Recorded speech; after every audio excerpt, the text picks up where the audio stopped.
তাদের পক্ষ থেকে মলয় মুখোপাধ্যায়রা মামলা করেন। তো মামলাকারীরা সব জিতেছে। সেই আমার মনে পড়ে যাচ্ছে 2018 সালের কথা।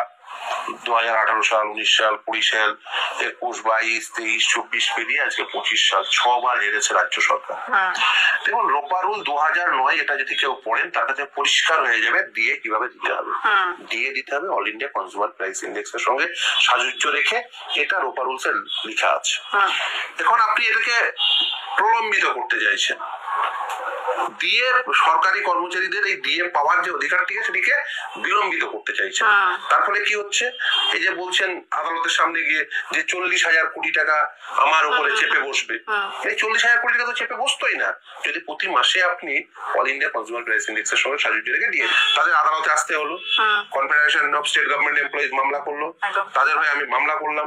মামলা করে আমরা বারবার প্রতিষ্ঠা করলাম আদালতের দ্বারে ডিএ দিতে হবে এআইসিপিআই অনুযায়ী, এবং যেহেতু কেন্দ্রের সরকার এআইসিপিআই মেনে তারা তাদের কর্মচারীদের দিয়ে দেন, তাই এই রাজ্যের কর্মচারীদেরও ওই হারেই পাওয়া উচিত। তাহলে এই যে লিঙ্কেজটাকে এআইসিপিআই, এটা খুব সহজেই হিসাব করা যায় দিয়ে সেটা কিভাবে এআইসিপিআই এর সঙ্গে সাযুজ্যতা রেখে দিতে হবে। কারণ 1982 কে বেশি আর এত সত্ত্বেও রাজ্য সরকার দিচ্ছেন না। কেন দিচ্ছেন না? তার কারণ বিভিন্ন সময় বলা হচ্ছে যে তাদের কাছে নাকি উপযুক্ত পরিমাণ অর্থ নেই। এই অর্থ নেই এইটা বলাটা হচ্ছে একেবারে অর্বাচীনের মতো বলা। কেন বলা? তার কারণ হচ্ছে বাজেট তৈরি হয়, সেই বাজেটটি মূলত তাদের তৈরি করতে হয় স্থায়ী খরচ এবং অস্থায়ী খরচকে বাড়ায় রাখে। প্রথমে স্থায়ী খরচ কোনগুলো? যেমন বেতন, কর্মচারীদের বেতন। তাহলে কত সংখ্যক কর্মচারী আছে সেটা তারা জানেন। তাহলে কর্মচারীদের বেতন কি হবে সেটাও তারা জানেন। কর্মচারীদের বেতনে তো বিভিন্ন কম্পোনেন্ট থাকে, যেমন ধরুন বেসিক স্যালারি, এইচআরএ, কেউ কেউ এনপিএ পান, যেমন চিকিৎসকরা এনপিএ পান। সেরকম একটি মানে অত্যন্ত গুরুত্বপূর্ণ কম্পোনেন্ট হচ্ছে ডিএ। ডিএ কারণ হচ্ছে প্রতি মাসে তো আর আপনি নতুন নতুন করে পে কমিশন বসাবেন তা তো হয় না। সেই জন্য একবার পে কমিশন বসার পরে সেই পে কমিশন রেকমেন্ড করে যে বাজারে তো মূল্য বৃদ্ধি ঘটছে, তাহলে মূল্য বৃদ্ধির সঙ্গে সাযুজ্য রেখে যাতে বেতন বৃদ্ধি ঘটে সেই জন্যই ডিএ অবদান বাড়ান। তাহলে আসলে যেটা হবে, কর্মচারীদের বেতন হ্রাস করবে, কারণ বাজারে মূল্য বৃদ্ধি হচ্ছে, সেই মূল্য বৃদ্ধির সঙ্গে সাযুজ্য রেখে বেতন বৃদ্ধি না হলে তাহলে অ্যাকচুয়ালি তো বেতন হ্রাস করবে। সেটাকে আটকানোর জন্যই বেসিক্যালি এই ডিএ, এই কনসেপ্টটির অবতারণা এবং এই কম্পোনেন্টটি সেজন্যই থাকে, এবং DA all India consumer price index এর সঙ্গে সাযুজ্য রেখে দিতে হবে বলে রোপা রুলে উল্লেখ আছে। আমরা আদালতে প্রতিষ্ঠা করতে পেরেছি যে এটা একটি সাংবিধানিক অধিকার। তার কারণ এই রোপা রুল 2009 আর্টিকেল 309 অনুসারে সেটি তৈরি, এবং এটি হচ্ছে কর্মচারীদের ন্যায়সঙ্গত আইনসঙ্গত একটি অধিকার। সেটি রাজ্য সরকার তাদের দিতে বাধ্য, যদি না দেন তাহলে সেটা তাদের অধিকার হরণ হয়। আদালতের কাছে আমরা এসেছিলাম সেই অধিকার যাতে প্রতিষ্ঠা পেয়েছে, এরপরে না দেওয়ার কোনো প্রকার কারণ নেই। যদি না দেন 27 তারিখ পেরিয়ে গেলে তার পরের দিন যে আইনগত ব্যবস্থা সেটি নেওয়া হবে, এবং এটি একটি কন্টেম্পচুয়াস অ্যাক্ট হবে যদি রাজ্য সরকার সেটি না দেন। অর্থাৎ আপনি বলছেন এটা কোর্ট অফ কন্টেম্প্ট হবে? অবভিয়াসলি, তার কারণ যদি আদালতের নির্দেশ না মানেন সেটাই হয় ভারতবর্ষের আইনটাই। ফলে সেক্ষেত্রে এটা একটি আদালত অবমাননাকারী পদক্ষেপ হবে যদি আদালতের এই নির্দেশকে না মানেন। আর শুধু তাই নয়, আদালতের এই নির্দেশ না মানলে আদালতের কাছে আরো বেশি বিড়ম্বনায় পড়বে রাজ্য সরকার। এ নিয়ে আমার মনে কোনো সন্দেহ।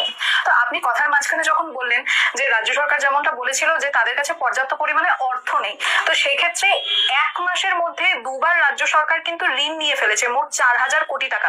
তো সেটা পুরোটাই কি এই দিয়ে দেওয়ার জন্য? আপনি কি মনে করেন? দেখুন, সেটা রাজ্য সরকার বলতে পারবে, কারণ রাজ্য সরকার সেটি পরিচালনা করেন, বলতে পারবেন কেন ঋণ নিয়েছে, কিসের জন্য ঋণ নিয়েছে। এখনো পর্যন্ত আজকের দিন পর্যন্ত কিন্তু কোনো প্রকার বিজ্ঞপ্তি হয়নি। অর্থাৎ রাজ্য সরকার তার অবস্থান পরিষ্কার করেন, যেটা 4 সপ্তাহের মধ্যে করার কথা। একদমই।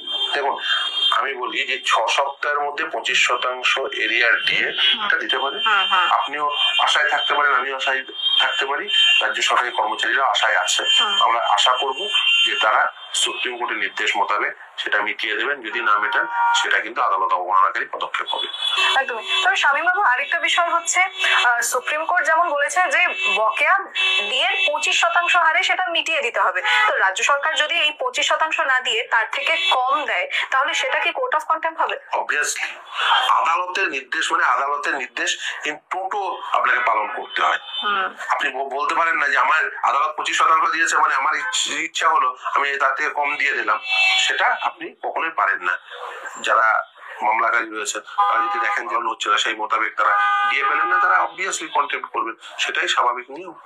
একদমই। তবে শামীমবাবু, আপনি কথার মাঝখানে বলেছিলেন যে রাজ্য সরকার এই মামলাগুলোতে বারবার কিন্তু হেরে যাচ্ছে, তো সেক্ষেত্রে তাদের উপরে মানে এক কথায় বলতে গেলে নবান্নের উপরে কিন্তু যথেষ্ট চাপ রয়েছে। না দেখুন, আপনি যদি ভুল ডিসিশন নেন, আপনি অদক্ষতা দেখান, আপনি অকর্মণ্যতা দেখান, তার সঙ্গে দুর্নীতি পরায়ণ হন, তাহলে যা যা হওয়া উচিত, যেমন ধরুন ওবিসি তালিকার ক্ষেত্রে আপনি আইন মোতাবেক তালিকা তৈরি করলে কিন্তু তালিকায় হস্তক্ষেপ করার কোনো জায়গা নেই, কারণ সুপ্রিম কোর্ট বলে দিয়েছে ইন্দিরা সাহানির জাজমেন্টে কিভাবে ক্লাস অফ সিটিজেনকে ওবিসি হিসেবে ট্রিট করতে হবে। জাজমেন্টের পরে সেই মোতাবেক আইন তৈরি হয়েছে, এবং সেই আইন মোতাবেক কিন্তু 66টা শ্রেণী কিন্তু ওবিসি হিসেবে তালিকাভুক্ত। আদালত বলেছে ওগুলো ভ্যালিড, তারা আদালত কেন ওইগুলো ভ্যালিড বললো? তার কারণ সেগুলো আইন মোতাবেক হয়েছে। আইন ব্যতিরেকে যখন হবে তখন সেগুলো কিন্তু ইনভ্যালিড হয়ে যাবে, আদালত সেগুলোকে বাতিল করে দেবে। এক্স্যাক্টলি সেটাই হয়েছে, এবং আদালত এর আগে বাতিল করেছে, আবার নতুন করে করার চেষ্টা হচ্ছে, স্থগিতাদেশ দিয়েছে।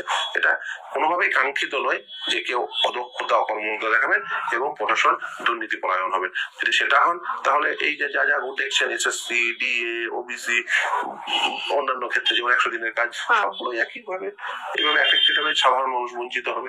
এই ওবিসি সংক্রান্ত মামলায় রাজ্যের যে বিজ্ঞপ্তি ছিল সেটাতেও তো কলকাতা হাইকোর্ট স্থগিতাদেশ জারি করেছে, সেই বিষয়টা নিয়ে আপনি কি বলবেন? দেখুন, ওবিসি নিয়ে আমার খুব স্পষ্ট বক্তব্য হচ্ছে 1993 সালের এই রাজ্যে ওবিসি সংক্রান্ত যে আইন এবং ইন্দিরা সাহানির যে জাজমেন্ট, সেই মোতাবেক আইডেন্টিফাই করে তাকে ওবিসি হিসেবে ট্রিট করানো হয়, তাহলে কিন্তু কোনো প্রকার প্রতিবন্ধকতা হওয়ার কথা নয়। তাহলে বারবার প্রতিবন্ধকতা তৈরি হচ্ছে কেন?